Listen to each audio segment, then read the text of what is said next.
No Evangelho de hoje, Jesus aparece aos seus apóstolos. Ontem nós vimos que ele caminhava com os discípulos de Emaús. Agora os discípulos acabam de retornar e narraram a sua aparição no caminho e como ele repartiu o pão em Emaús. Jesus então aparece no meio deles. Nós sabemos, pelos detalhes dos outros evangelistas, que aqui não estavam propriamente os 11 apóstolos, estavam somente 10, é isso que nos diz São João, porque Tomé estava ausente. Nós sabemos também que as portas do lugar onde estavam esses apóstolos, lá no domingo de Páscoa, estavam fechadas, por medo dos judeus. Eu gostaria então de tomar esta ocasião desse evangelho, desta primeira aparição de Jesus aos seus 10 apóstolos, para recordar uma coisa: Jesus também quer entrar no nosso coração, quer, por assim dizer, aparecer para nós, quer estar conosco, ressuscitado, tocando o nosso coração. Talvez você diga que, mas ele não vai fazer isso comigo, porque você note, por alguma razão, que as suas portas estão fechadas, que as portas do seu coração estão fechadas para Jesus. Mas eu quero lhe dizer, meu irmão, minha irmã, que Jesus tem poder de entrar em portas fechadas. Creia nisso e peça a Ele a graça agora de um arrependimento contrito dos seus pecados. Você que está aqui na igreja, ou você que está em casa, nos ouvindo através dessa transmissão, se você está ainda em pecado mortal,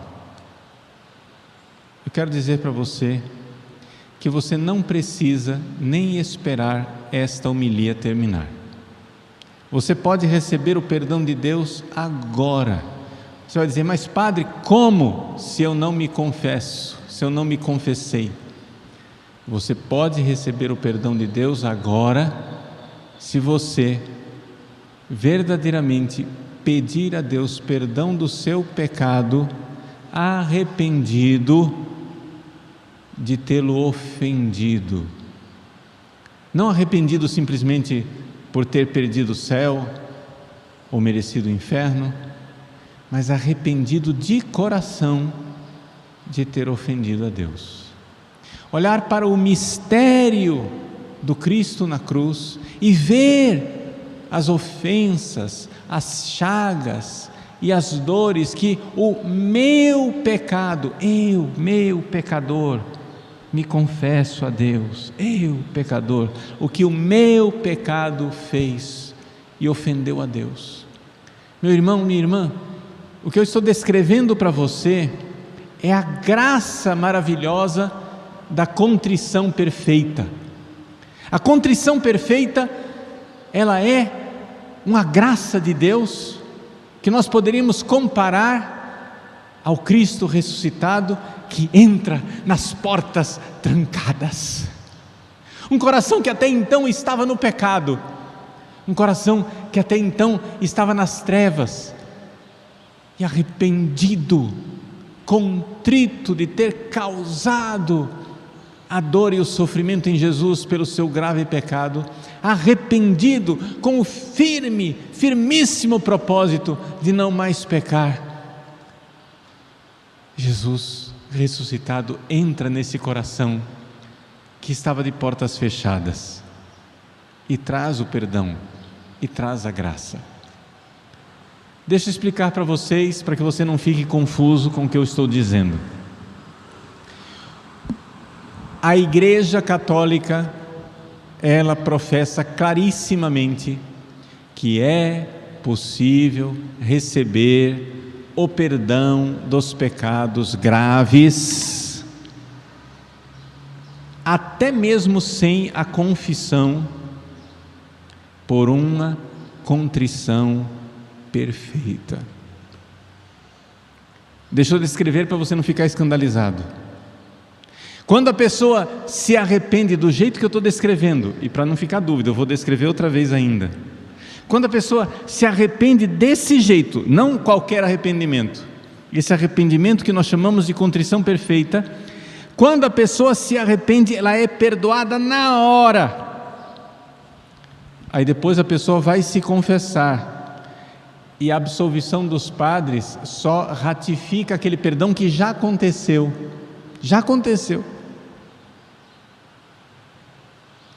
Acontece que nessa contrição perfeita tem que estar o seu propósito de se confessar, de ir ao sacerdote para apresentar esses pecados em confissão. Você vai dizer: padre, mas espera lá, como é que é o negócio?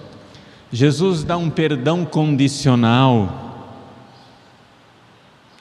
e aí Jesus fica esperando para ver se eu vou confessar, e se eu me confesso, aí ele vai e perdoa de vez? Não, não é assim. Quando você tem a contrição perfeita, Jesus perdoa você na hora, não é condicional, é um perdão absoluto. Mas quem está arrependido, veja bem, quem está arrependido está com o propósito de obedecer a Deus em todos os seus mandamentos, sim ou não? E existe um mandamento de Deus que diz, a igreja colocou isso no Concílio de Trento de forma bem clara, um mandamento que diz que nós somos obrigados a confessar todos os pecados mortais na confissão, com o seu número e com a gravidade que eles aconteceram. Então, vamos supor que a pessoa se arrepende com a contrição perfeita. Aí depois ela, num momento de revolta, chega e diz: mas eu não vou me confessar. Ela pede o estado de graça outra vez, mas não porque aquele perdão não valeu, mas porque, se recusando de confessar, ela caiu num pecado mortal, que é o pecado mortal de rebeldia, de não querer obedecer o mandamento de Deus, que diz que eu preciso confessar todos os meus pecados mortais, mesmo que eles já tenham sido perdoados na contrição perfeita.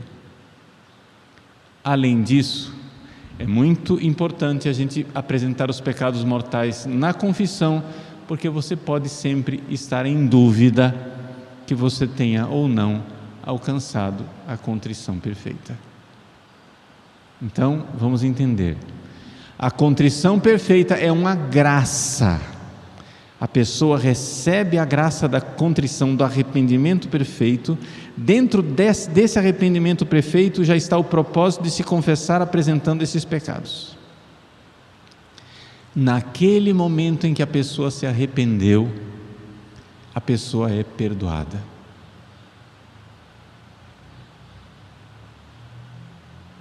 E então, quando a pessoa tiver a oportunidade, ela vai se confessar.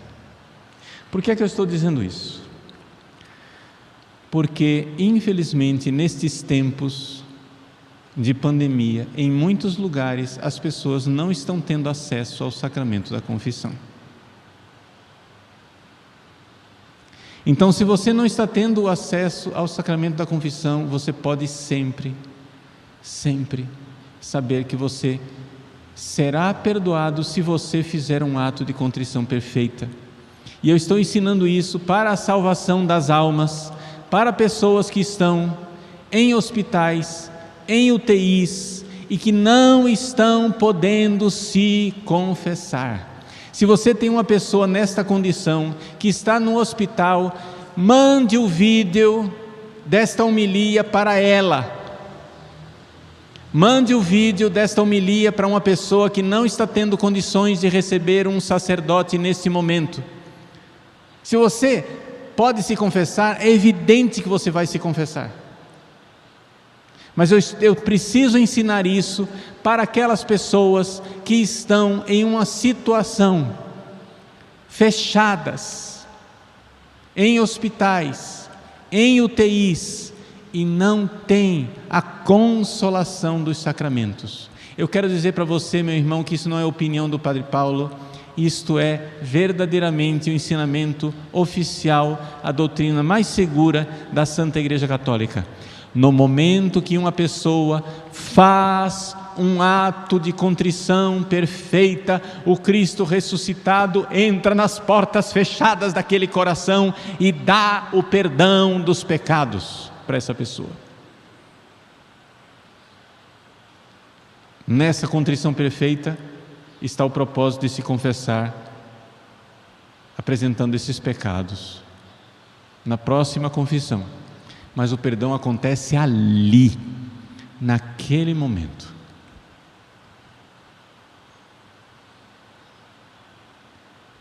Vamos então entender o que é essa contrição perfeita.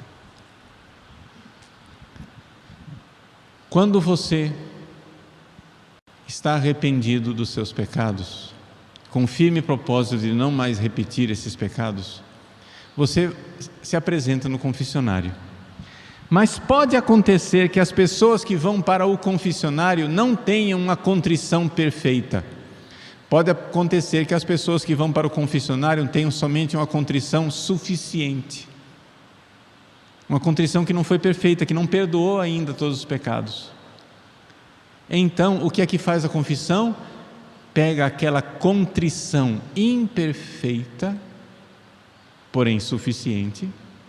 A pessoa se arrependeu, porque perdeu o céu, mereceu o inferno, e viu que aquilo lá é contra os mandamentos de Deus.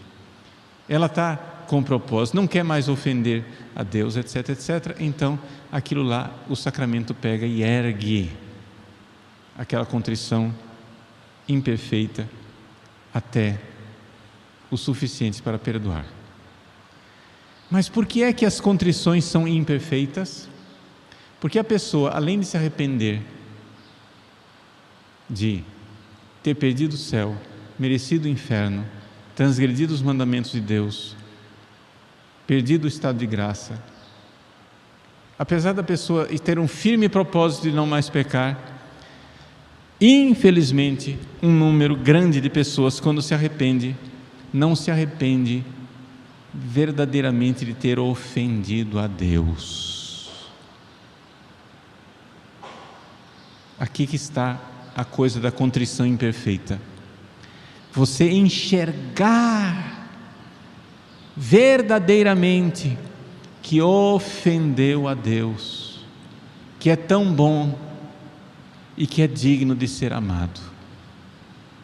Peça a Deus a graça agora. Seja qual for o seu estado, se você está em estado de graça ou não, peça a Deus a graça agora de enxergar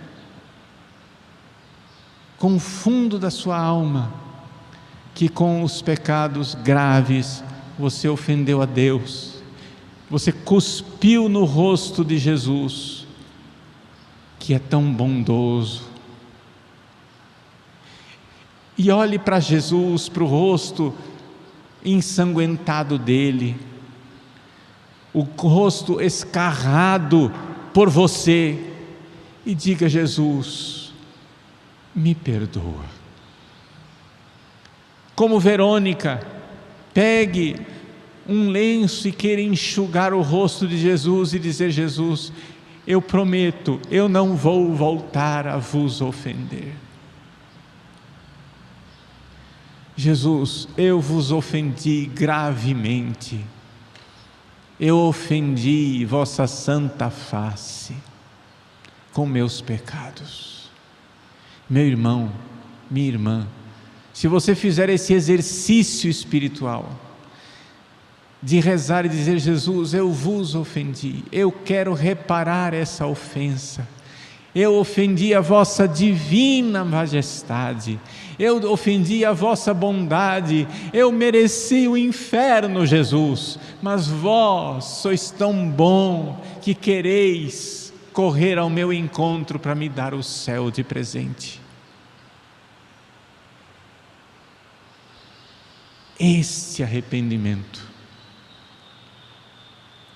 é a contrição perfeita, e ela abre as portas fechadas do seu coração para que o Cristo ressuscitado toque com a sua graça e lhe dê o perdão e lhe dê o arrependimento. Você então recebe o perdão. O perdão verdadeiramente acontece. Vocês entendam que eu não estou desprezando o sacramento da confissão, e nem estou dizendo para as pessoas que podem se confessar que agora, faça um ato de contrição perfeita e entra na fila da comunhão. Eu não estou dizendo isto. Se você está em pecado mortal, mesmo que você veja que fez uma contrição perfeita, para se aproximar da Eucaristia, procure um sacerdote. Se você tem possibilidade de ter esse sacerdote à disposição. O que eu estou dizendo aqui é algo para ajudar as pessoas que não têm o sacerdote à disposição, e para você que tem o sacerdote à disposição, ficar também com a sua alma em paz. Vamos supor, você pecou de noite, e você vai passar aquela noite aflito, porque pode morrer, e não tem um sacerdote naquele momento. Faça um ato de contrição perfeita. Deus perdoou você. De manhã cedo, vá lá, busque um sacerdote e se confesse. Mas saiba, você já foi perdoado lá quando você fez a sua contrição perfeita. E ao buscar o sacerdote, você está simplesmente sendo humilde e obediente e fazendo aquilo que manda a Santa Igreja Católica, que é que nós temos obrigação, por instituição divina, a obrigação de apresentar os nossos pecados graves na sua quantidade e nos seus agravantes para o sacerdote. Mas aqueles que não têm um sacerdote em qualquer momento, na hora de uma viagem, no momento de um desastre, no momento em que você vê que a morte está ali, como de tocaia, como uma armadilha, pronto para dar a emboscada, pronto para dar o bote, quando você vê a morte às suas portas, e não somente nesses momentos, mas principalmente nesses momentos, faça um ato de contrição perfeito. Jesus, eu vos ofendi. Olhe para o rosto ensanguentado de Cristo, chagado, escarrado, batido, dilacerado. Olhe para a sua fronte coroada de espinhos. Olhe para aquele olhar doce e manso, bendito e misericordioso de nosso Senhor, que quer perdoar e só está esperando que Judas se transforme em Pedro arrependido. Só está esperando que nós nos arrependamos para nos perdoar, para nos dar a graça do perdão. Meus queridos, essa é a ocasião maravilhosa que nós podemos realizar a contrição perfeita. Não é somente arrepender dos pecados por ter perdido o céu e merecido o inferno, por ter desobedecido a Deus simplesmente. Mesmo que você tenha firme propósito, é necessário incluir nesses propósitos todos e nesse arrependimento o arrependimento profundo de ter ofendido ao bom, manso e humilde Jesus, ao nosso Deus de misericórdia. Nesse arrependimento, meus irmãos, as portas fechadas do nosso coração recebem o Cristo ressuscitado, que envia o Espírito Santo, toca e nos dá de volta a graça santificante. Então, novamente eu repito, se você tem algum doente que está em um hospital, em tantos lugares desse mundo, que não tem a possibilidade de receber o sacerdote, envie esta homilia para essa pessoa. Envie, para que a graça de Deus triunfe e muitas almas sejam salvas pela graça especialíssima e maravilhosa da contrição perfeita. Louvado seja nosso Senhor Jesus Cristo.